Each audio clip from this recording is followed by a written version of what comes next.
Good evening, I'm Barkha and this is The Mojo Story, our independent digital platform that does a deep dive into the big stories of the day. On the program today, Rahul Gandhi's comments on the emergency come as the party is facing an unprecedented leadership crisis as well as perhaps the first signs of open rebellion. But the larger political question is, does anybody care? As the Congress is sorting out its mess, would Mr. Gandhi's comments on the emergency, finally an admission by him that the emergency was a mistake made in remarks at Cornell University, make any difference to how the Congress is perceived in the political landscape? And what do we make of these remarks and this acknowledgement? Let's first listen in to what Mr. Gandhi said to Kaushik Basu at Cornell.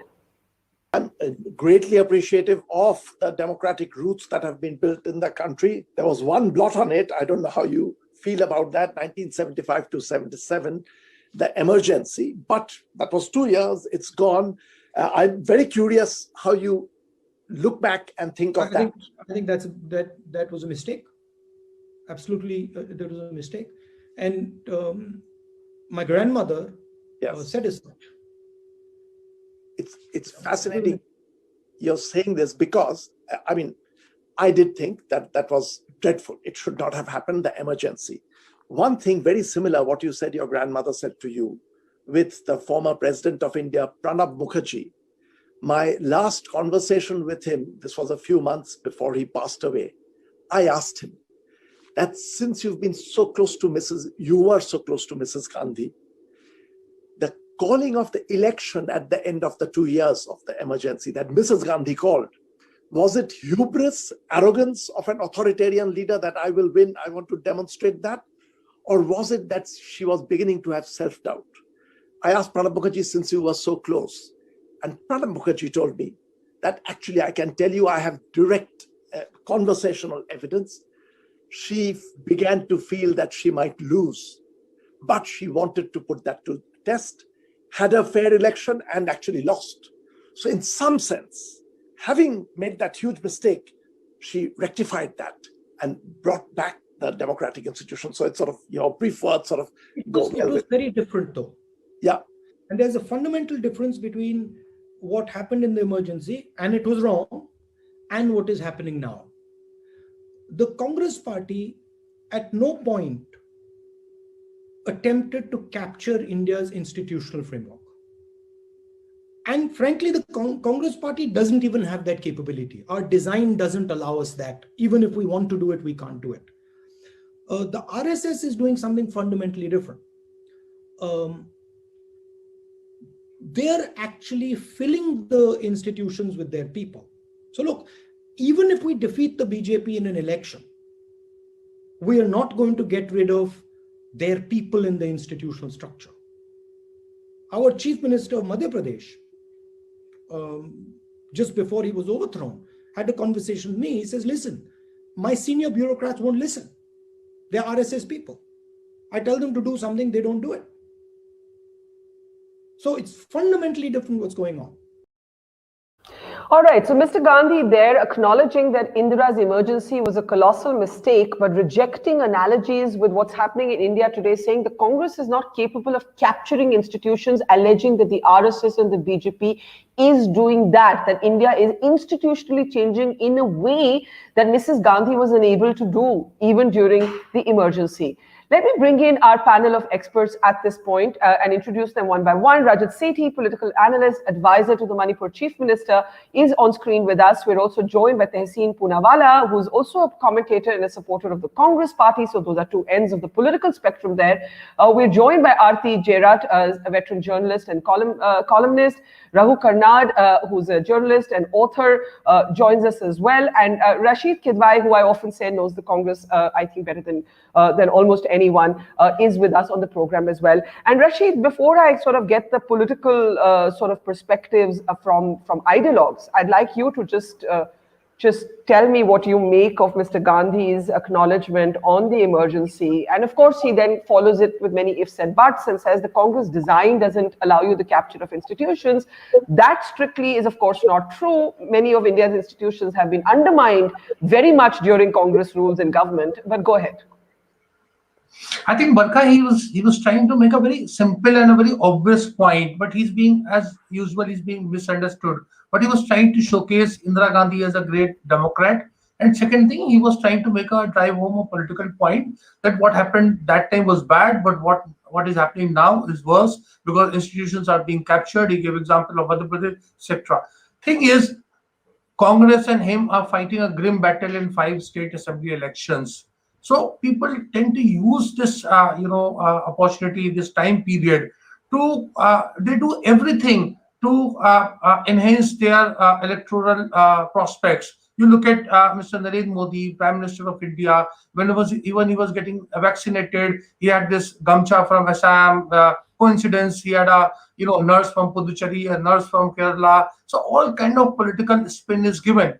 And here is Mr. Rahul Gandhi talking about an issue which is like a raw nerve. And basically, if you look at Bengal or Kerala and all, nobody is going to like this emergency reference. It's not going to bring any amount of votes. It is just going to, put some people off or bring back that memory. So I think that's where Rahul Gandhi lacks that kind of, he's a very unconventional politician.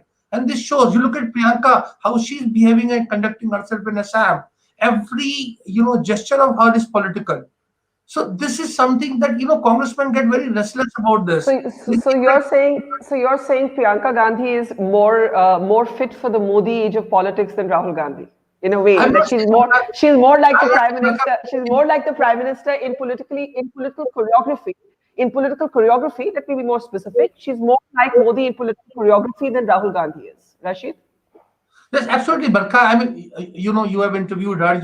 Whatever she says is to the point. You look at her, picture in Tea Garden, how she's interacting, that pace at which she was moving in Tezpur, the kind of, political messaging she does. Rahul is he acts like a, kind of philosopher also. He's not bothered about consequences. And congressmen are bound to or concerned. They're deeply concerned about consequences. Rahul has to win Kerala too in order to return a Congress president. They have to do well in Assam. So they have to do well in Puducherry also. But what is Rahul talking about? He's talking, who will believe, I know Rahul is well-meaning, but who will believe that he was stopped and blocked within Congress to usher in, this kind of inner party democracy when Sonia Gandhi was Congress president? So what I'm hearing you say is that it was a needless comment. It's not going to win any votes, and it's actually going to put off a certain amount of people within. But it's still a question that the Congress has to answer and it has to confront. And before I go to Rajat and Tehseen, I just want to bring in Raghu Karnad at this point, because Raghu, I think we all know that video of yours where you pointed out the irony that all the people who are at the top echelons of the BJP and the RSS today went to jail in the emergency years, and you've made the argument that they're transforming into something that they opposed, that they are more and more playing by what was once known as the Congress playbook. In that context of your own commentary, and just unmute yourself before you answer, how do you see Rahul Gandhi's comments? Yeah, thanks for calling me on her, Barkha. So I should just explain that I'm from a later generation that didn't witness the emergency. So everything I understand has been an effort to see beyond the kind of two-dimensional picture we all receive of the emergency, as Rahul Gandhi put it, being absolutely wrong. In fact, there's a history that precedes it, and there's effects it had, which are much more interesting. It was a period full of contradictions. Rahul saying it was absolutely wrong is frankly boring. Even his own parents opposed the emergency at the time, and it put some distance between them, between Rajiv and Sonia, and Indira and Sanjay. So they were on the right side of that from the start. Rahul shouldn't have to really answer to it.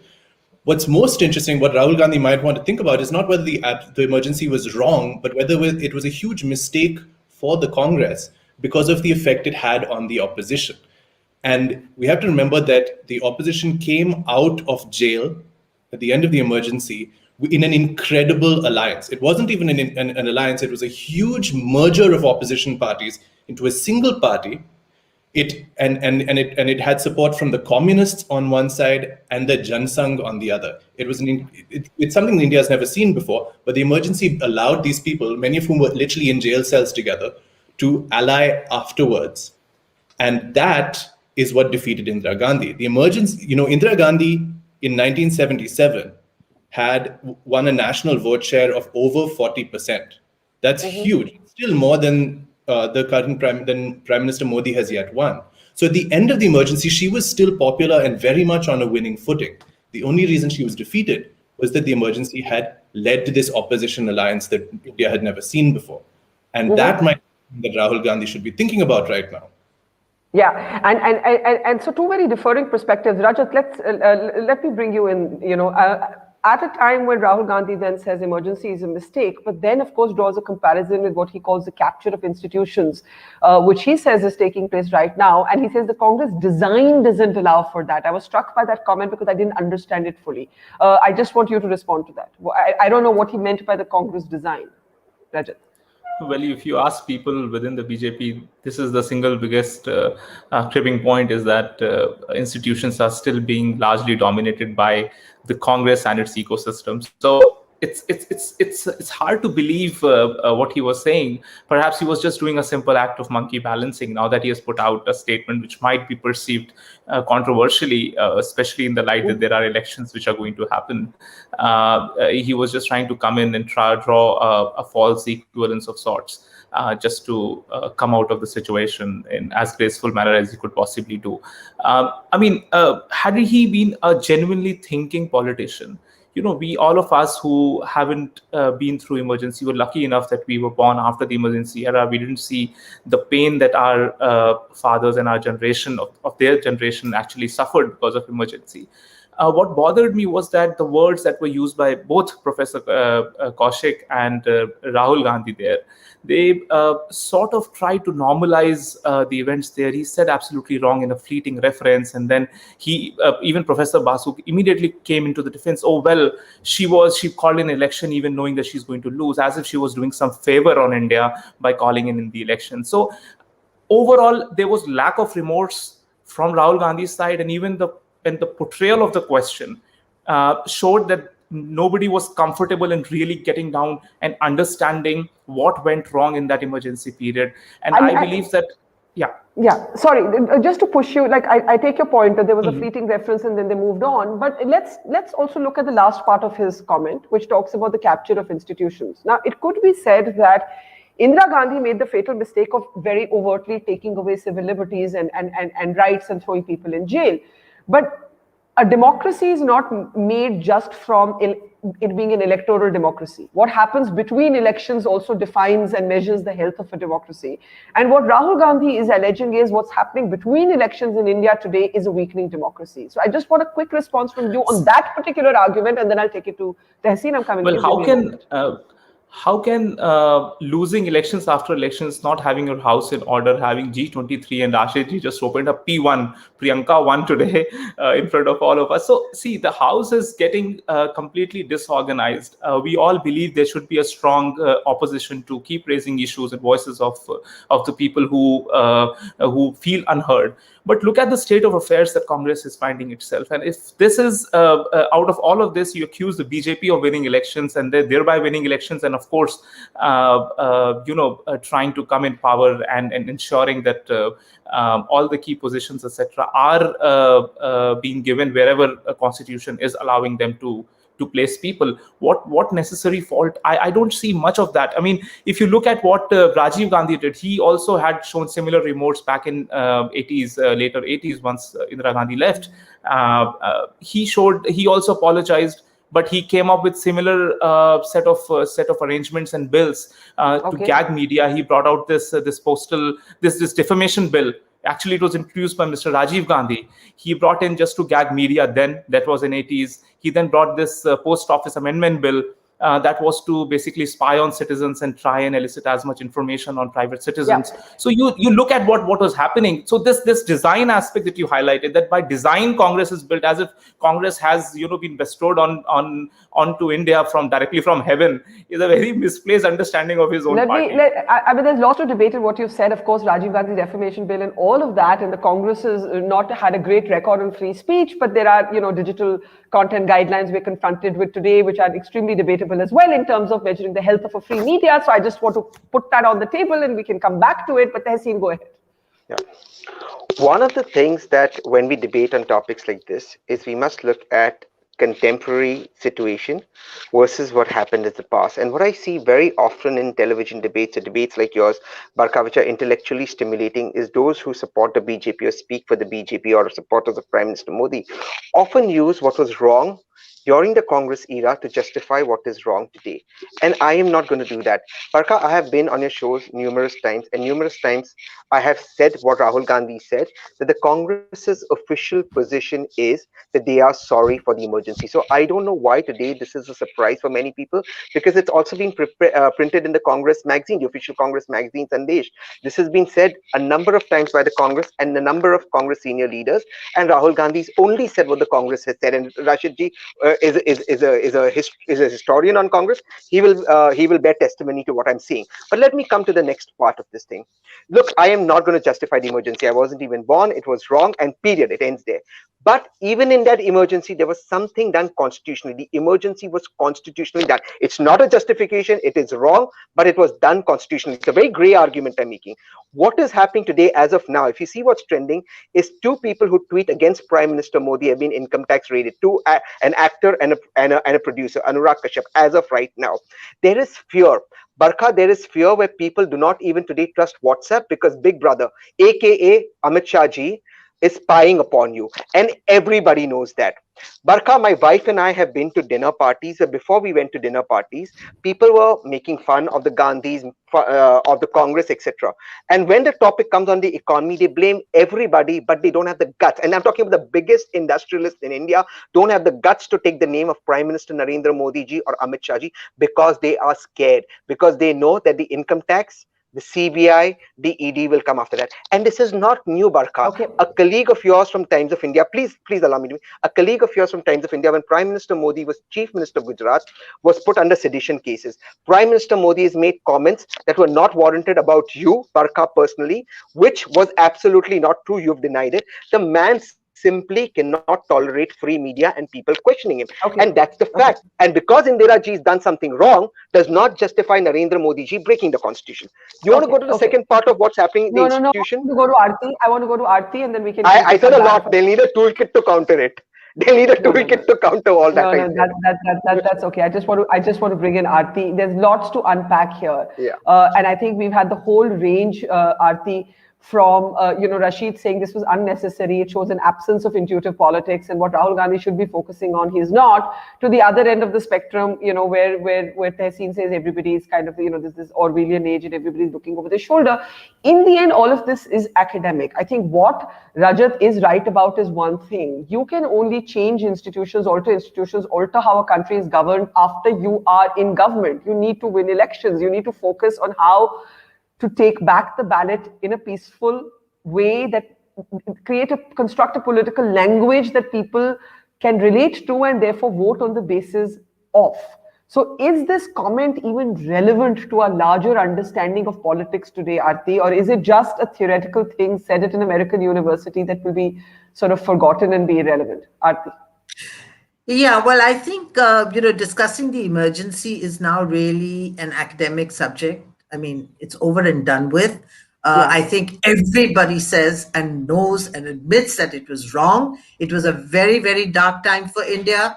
All democratic institutions were subverted. Our civil liberties were taken away.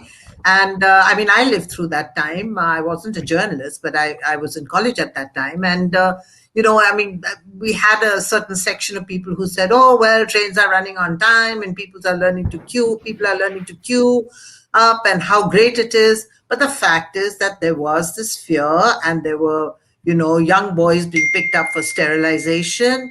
I think that is what really got Indira Gandhi in the end, that fear factor. Jhugis were demolished, entire colonies were razed to the ground, and people were thrown out in resettlement colonies on the outskirts of Delhi. So,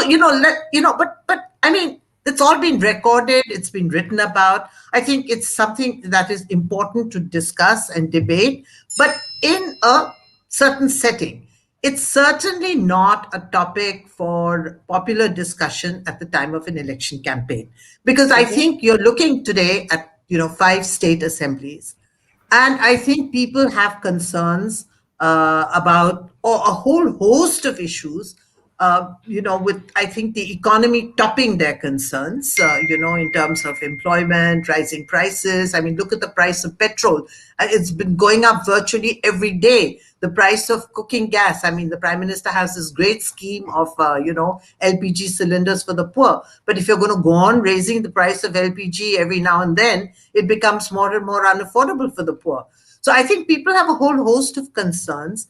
And I mean, this is really what Rahul Gandhi should be concentrating on. And he has a huge challenge in front of him, Barkha. Honestly, I do believe that this is possibly his last opportunity to prove himself. If he cannot when you say this, define this. What is this? These state assembly elections. These five assembly elections are his last opportunity. In five of them, in two of them, the Congress is really irrelevant. I mean, both Bengal and Tamil Nadu, it's just a rider on the DMK's back. Puducherry, was theirs. They've lost the government. I don't know if they can reclaim it. But yes, but Kerala and Assam, Kerala is a pendulum state. It changes hands every 5 years. If Rahul Gandhi cannot get Kerala back for the Congress, it's another huge blow to the already growing perception that he is not a vote catcher for the Congress. Yeah. And Assam, the BJP is in trouble in Assam. It has ruled for 5 years. There's a certain degree of anti-incumbency. It's tied itself into knots on the CAA issue.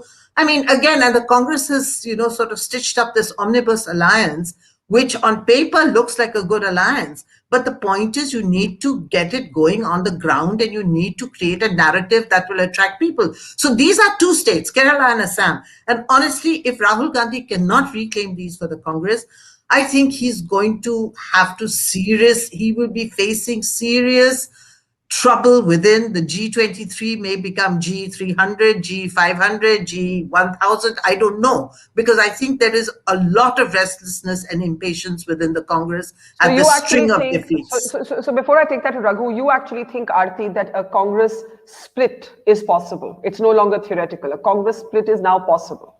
Yes, depending on what happens on the 2nd of May. Raghu, I want to bring you in and apply what you said actually to contemporary politics. You spoke about the unprecedented coming together of the right and left, as it were, in response to the emergency. Now, that scenario doesn't seem likely today. In fact, you actually have an opposition that is MIA, missing in action, where all of the pushback against government policies has come from people-led movements. They may be political, they may have shades of politics, but they've essentially been people-led movements. And if you see the two things on which this government's had to step back, one is the NRC and the other is the farmers' protest. There has been a pushback, but it has been people-led. What does that tell us about the state of the opposition? Well, one thing, there are a couple of signs, Barkha, that opposition parties have to be noticing. One is that NDA allies are increasingly irrelevant and are falling and are coming away from the BJP. In the long scheme, given the kind of contraction of the democratic atmosphere, it's very clear that a lot of opposition parties are battling for their lives right now. And I do believe, and I've spoken to lots of regular people and some political leaders who are all looking for more joint action and to stop dividing the anti-BJP vote. Now, there's nothing wrong with this. The 1977 election was won by an anti-Indira vote. That's what brought together the communists, who were the people who suffered the most during the emergency, and the more right-wing parties around this consensus. That something like that is clearly possible, and the least reason that they should do it is for their own survival as relevant. But do you see any signs of that? Do you see any signs of it? Even in Bengal, you can't get the left and the Congress to join the Trinamool. So where are the signs of this that you think you see a glimmer of, Raghu? I see interest in it expressed, but I recently was speaking to Supriya Sule of the NCP, and I think that she clearly expressed, I asked her a yes or no question, and she said yes, but before the next general election, we need a strong, organized opposition alliance that isn't just about seat sharing, but about creating a new vision and creating a new alternative that people can believe in. And so I think, so if Rahul Gandhi is missing that, that is the point for him to take away from the emergency right now, which is what the opposition did coming out of that intensely authoritarian period, and how they defeated the government, the incumbent government, nonetheless. So two very different ideas. One from Aarti, Rajat, that suggests a possible split in the Congress, and the other from Raghu saying that if there is a lesson from history, it is for an opposition to create at least temporary consensus in terms of how it pushes back against Narendra Modi in this case. I just want to say that 1977 involved epic compromises. It involved an epic effort to create consensus, and they brought and all kinds of, they brought over Congress defectors. It wasn't an easy process back then either, but it was a success. Interesting. Rajat and then Tehseen and then Rasheed. Yeah, go ahead, Rajat. Yeah. Raghu, I think in 1977, when all the parties came together, there was a moral plank or a moral glue which was there to hold everybody together.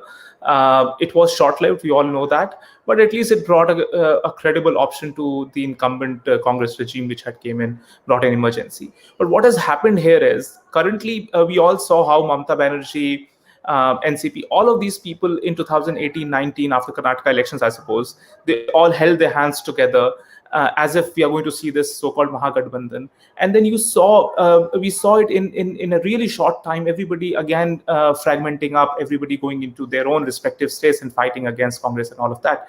The reason is that the glue here is potential power that lies before them. It was all greed which was trying to put a glue between these parties, and that is why it failed. Even today, what is the principal fear that suppose Trinamool has over Congress party? Congress believes that they are going to become absolutely irrelevant in yet another state. And Trinamool believes that perhaps, if she goes and allies, she might lose, there will be further bipolar elections and she might lose certain more voter base which might shift into BJP. So she's doing her own calculations. And at the end of the day, individual greed will not allow these people to come together. And I don't see as of now, Prime Minister Modi, the way he's running the country successfully, is that they're going to give them a moral plank to go together and contest against this regime. I just want to say that what you're calling greed sounds like fairly pragmatic political considerations to me. And I think that they are also united by many serious constitutional concerns and deeper concerns that they're just not bringing to. True. There is a minor experiment in Maharashtra, so yeah, I agree with you. They are coming together, but I still believe that there is. I still believe there is some level of greed that is there, which is trying to put them together. Okay. Tehseen and then Aarti. Yeah, sorry, Tehseen, go ahead. No problem. Barkha, when words on TV shows, and these are used now regularly, greed, anti-national, anti-India. The RSS came together on the plank of morality, but others. No, please don't interrupt me. See, I'm just making a brief interjection. Tehseen, calm down. This is not a TV debate. I'm very calm. It's just that when I'm on a flow, I'm just being. It's always I'm interrupted. So I'm just stepping in to make the point that greed and anti-national are not in the same basket, and they should not be allowed to be in the same basket because power can be driven by political appetite and greed. Allow me to finish my point, then you make that interjection. Please do. Had you heard my point, you would have understood what I'm saying. Thank you. An interjection by its very nature needs a brief interjection, but I won't interrupt you now. Go ahead. Thank you. The fact that continuously BJP supporters or spokespersons use words like greed for the opposition, or news channels, medias defend the use of word greed, or then they go on to use the word anti-national, itself suggests that democracy is in trouble in our country, and that's encouraged. Because the fact of the matter is, if the BJP has an alliance with the PDP in Kashmir, that is in national interest, and that's how it's marketed. That's not called greed. That's not called Modi being anti-national or anti-whatever. If Mr. Modi is in alliance with, was earlier in alliance with the Tripura Liberation Front that wanted a separate state of Tripura, or with Ulfa even today, the political party of Ulfa even today in Assam, that's considered nationalist. But the opposition is continuously ridiculed from greed to anti-national. That entire spectrum is given to the opposition. I really have to interject. What did he just say? Now no, please. Allow me to make my point. Sir, please explain in what context. Do you even know Assam? Do you even know ABCD of Assam? Before you comment Tripura Liberation The Front. Do you know fact what that- Tripura the Liberation fact- Front is? And do you the know fact- what, sir? You don't. Okay. You have zero Can I understanding of please be allowed Northeast. to So speak? please keep your mouth shut. The Okay. fact Please is keep your again mouth on shut. It's a TV, humble again, request, sir. please, It's a humble please, request. You listen, have zero Rajat. understanding No, of no, the no, no, one Northeast. second. Don't One second. throw One words second, like Rajat. Urfa like this randomly without being One second. responsible. Barkha, now I'm You allowed. can't just walk Barkha, out am I there. allowed I'm to not an speak? active May I spokesperson of Congress request Party. you? Barkha, may I just allow May I allowed to request you speak? both? Okay, Rajat. Barkha, क्या No, बोल it's रहे हैं ये not both, Barkha? Barkha. It's my chance. कैसे It's not both. terror He's organization wrong. You है? gotta As a mute him. terror organization. You got to mute him. Rajat and Tehseen, no, I'm going to mute I will- both of you see, for a brief For what? second. I'll just leave to your make show. a point. I have not What are you spoken. saying, Barkha? It was my chance. You The said- man you interrupts said me. Alpha. Oh my God. This is You not know what acceptable. Alpha is? This is not a television channel, and I'm really trying So to you have a please serious ask him to keep quiet conversation. and allow me No, to make I'm my not- point. You You invited me to your show. I have not had my turn. तो मतलब invite किया का मतलब आप कुछ भी बोलेंगे. No, 1 second. I'm allowed to Tehseen, speak or am I not allowed to speak? Guys, Tehseen, you will complete your point, and Rajat will respond to it right after, and you will both do it one by If one. you're throwing Tehseen, names of terror organizations like this, Barkha, Rajat, this is I will give you a absolutely chance. not acceptable. and इन्हीं के I'm ऊपर saying you फिर can say sedition के that, charges लगते हैं तो हल्ला and करते हैं.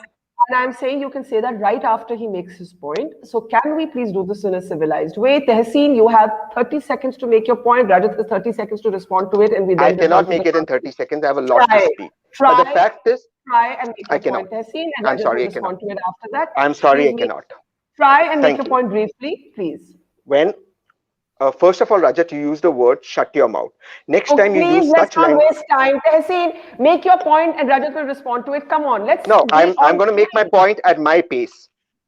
Okay. There's limited time Next time, available. Make next your time, point, Rajat. Tehseen. Tehseen, Next make time, the Rajat. point, yeah. Let's not do this. Next too time, Make Rajat. the point. Make the Next point, time, please. Rajat. Next time, Rajat. I need to shut my mouth or commit suicide. I'll jump from your ego to your IQ because that's from the highest level to the lowest ये हर बार denominator. यही So dialogue now है you यार, please Barkha, don't, ये इतना please don't get into dialogue है, personal. उसको Don't get नया personal innovate with करो me. यार. Am I clear on that? Am I absolutely drawing the line on that? I am not somebody you or the RSS can bully. I have drawn the line and be very categorical on that. I Be have to extremely intervene. categorical I on have that. to intervene because Now, there are three now. of us Aarti. who also I'm want going to to speak, Yes. who I'm going to also go to want to Aarti. speak. I'm Aarti, go sorry, ahead. we cannot be Aarti, go part ahead. of this fight. Yes, thank you. Now I've even forgotten what I wanted to say, but Barkha, I just want to go back to the point that I think Raghu was making about 1977, and whether there are lessons for Rahul Gandhi in that and for the opposition. I want to point out one thing. Indira Gandhi committed a huge mistake by declaring emergency. And, the sterilization drives, the demolition drives, all these turned popular mood against her. She actually dug her own grave. And by putting opposition leaders in jail, she gave them an opportunity to actually come together and befriend each other and, find common cause. But the fact is that, yes, the opposition came together, but Indira Gandhi lost two major voter constituencies by her actions during the emergency. One was the Muslims and the other was the Dalits. If you look at, yes, the Congress may have got 40% of the vote share, but that was mainly from the South. In the North, it was completely wiped out because these two core constituencies turned their back on the Congress because of the excesses of the emergency. The point is today, it's not as simple as putting 1, 2, 3, 4, 5 opposition parties together and creating an anti-Modi front. Modi would have to actually commit something really bad, have to commit a really grave mistake like Indira Gandhi did to damage himself. I can see Raghu smiling. So I think what you're trying to say is that there has to be a singular event or a singular decision in the way that the emergency was. Aarti, I know your headphones have fallen out. Yes, that's right. Because the fact is that if you look at it, Modi is still a very popular leader. And, the social alliance that the BJP has managed to stitch together over the last 6 years, is still holding. It's not that it's, gone away completely. So, I mean, it's not as simple as 1 + 1 = 2. I understand that. I definitely. I do want to say that we should consider the fact that Indira Gandhi in 1977 got a 40% vote share after losing those states, etc. So But I think Aarti's point, Raghu, is a correct one before I go to Rasheed, that the fact of the matter is that there was, as Kaushik Basu even says to Rahul Gandhi, that there was a bit of self-doubt possibly in Indira Gandhi. I think there's no reason to believe that the BJP has any reason, or at least the Prime Minister, whose popularity ratings remain extremely high, has any reason to feel any self-doubt at this moment. So to that extent, it's a bit apples and oranges is the point. But I'll come back to you because Rasheed's been waiting a long time. Rasheed, go ahead. And we have Tehseen walk out of the show, which I think is just really unnecessary. But I really do try on this program to go beyond the tedious TV debate format. And, sometimes we win and sometimes we don't. Yeah, Rasheed. I think Barkha, Raghu has made a very interesting point, rather formulation. But see, we must see that we should not read too much into what happened. How opposition came together in 1977. What happened in 78? By 78, you see there was no Janata Party. I mean, the whole issue of this dual membership, that whether the Jan Sangh members can be Jan Sangh members while being in Janata Party and all. And by 79, it felt like a house of packs. And then there was, of course, Charan Singh government, which was very short-lived, and then Indira Gandhi came back. So I think that experiment was not good politically. And a lot has changed since then. What politics was in 77, what it is now. See, now we have a situation, we have a political party which, of course, mixes religion with politics very well, which, of course, has a very strong narrative, which has social media, which has IT, which has a sense of purpose. I'm not condemning them. I'm saying that they are very, very, committed to the cause, everyone. That's not a story with opposition. Opposition has a, varied interest. Sharad Pawar thinks differently, Mamata thinks differently, Naveen Patnaik, and everyone looks at its own comfort level. And so even Gandhis are to be blamed. One can go on talking about it. But the fact of the matter is, so we are having a very, a battle that cannot be equated what it was in 77 or 89 or 96 or any point of time. And yet there have been many parallels. There is no easy solution. I just want to put an idea out there. There have been many parallels drawn between Mrs. Gandhi and Prime Minister Modi. In terms of the centralization of power, in terms of sort of this very sort of assertion of, individual brand. And we saw this perhaps in the naming of the stadium in Ahmedabad after the Prime Minister. What is famously remembered about those years, Indira is India and India is Indira. I will ask Rajat to respond to that, but if you want to come in on that parallel between Indira Gandhi and Narendra Modi, do you see it, Rasheed? I think it's fashionable. It looks, but there were two very different personalities, and there were two very different eras were there. The fact of the matter is, Mr. Modi is very sure-footed about what is he going to do next. Indira Gandhi did not have RSS. Here, everything is there, very well scripted, and you have a whole band of motivated players, very powerful players, very influential players. So I don't think in my foreseeable future, I don't see much change happening. We may keep having one victory here or one victory there by opposition, but to dislodge the BJP of today, I'm not so optimistic.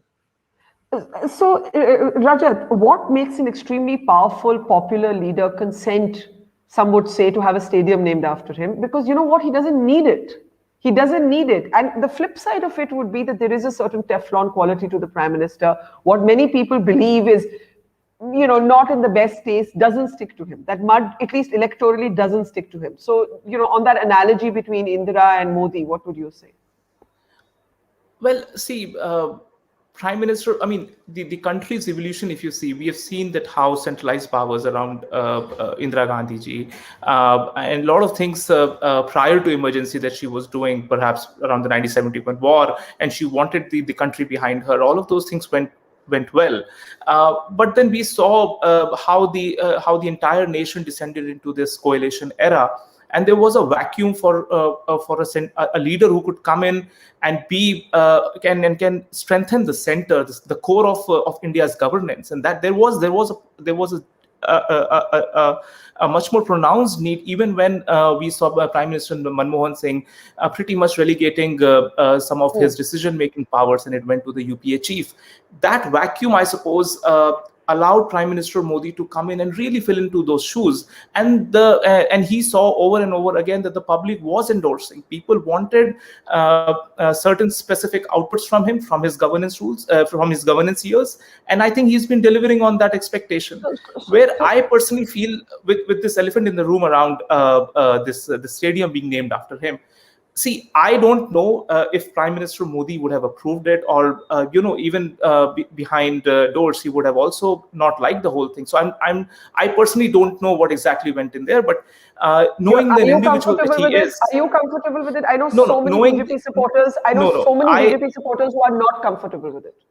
No, even Prime Minister Modi, I suppose he wouldn't be very comfortable with it. But if there are people within the Gujarat system who put in a name to that stadium, was perhaps because they wanted to tell that this is what is achieved out of a vision. Because he carefully, if you remember, it was the Home Minister who presided. I mean, again, see, I don't.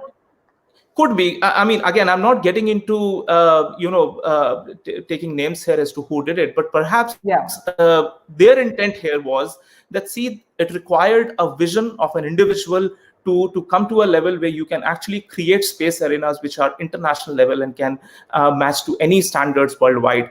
Perhaps they thought that we need to tell to the nation that yes, it is this man and this man's vision which allowed India to achieve something like this, something of a grand feat like this. Again, all right. Prime Minister Modi, knowing him personally, I feel that he wouldn't be too comfortable with it if you ask him this question.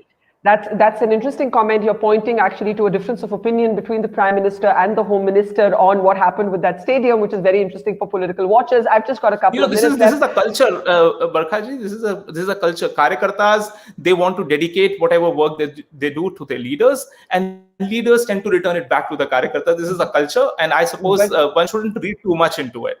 But I cannot miss the import of that comment that you've made. I think it's important that as a BJP supporter, you have made that point. I think for all of us who report politics, we don't miss the import of that moment. And so you've made that point. I have literally 2 minutes left on the show. I'll allow anyone who wants to come in with closing thoughts. We haven't spoken that much about what's happening with Azad, Kapil Sibal, Anand Sharma. And Raghu, that's very quickly, if you want to get in a last word, the exact opposite of opposition forces converging together. You're on mute. I think you should hand that question to one of the more experienced political commentators. I don't know the inside dynamics of the Congress. Okay. But what my closing thought will just be to say that I think that Prime Minister Modi actually entered his political career was boosted by, in this pre-emergency period, during the kind of extreme student protests that the ABVP and the RSS was leading against Indira. And I think he saw the emergency very close and realized that the danger would be he realizes that you can't jail opposition leaders. But nevertheless, what we've seen instead is that you can jail civil society. And that's what's happening right now. I just want to close with the observation that Dr. Kafil Khan, as one example, has spent more time in jail. He's been arrested 4 times serially, I think, and he spent more time in jail than most opposition leaders did during the emergency. He's not a political leader, but that's... No, he's joined the Congress now. I mean, he's now joined the Congress. He's now joined. At the time of his arrest, he was not a politician. So that is an important distinction to make.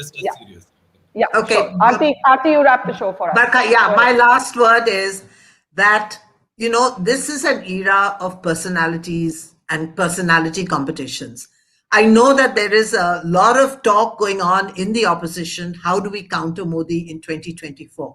But unless they can find a figure, a person, a leader who can actually challenge Narendra Modi, they may put together whatever alliances they want to, and try to imitate the Janata Party experiment of 1977. It's not going to work. You need a figure, you need a personality, somebody who can actually stand up to Modi and take him on. I think that's a note we could all agree on. We are in a presidential age in this parliamentary democracy. That is the truth of our time. So while there are some lessons that history teaches you, it is a very, very different contemporary arena of politics. And without that sort of alpha personality, there is an alpha personality that is still continuing to win elections despite the disquiet that has been expressed by opposition leaders, by civil society members. We'll have to leave it there. Raghu, Rajat, Rasheed, Aarti and Tehseen, for the time that he did spend here. Thank you so much to our audience. We'll see you tomorrow, same time, same place. Thank you for watching. Goodbye. It's great to see you here. Thank you for watching our work. If you haven't subscribed yet, don't forget to click the bell icon and subscribe to Mojo Story and support independent, robust journalism.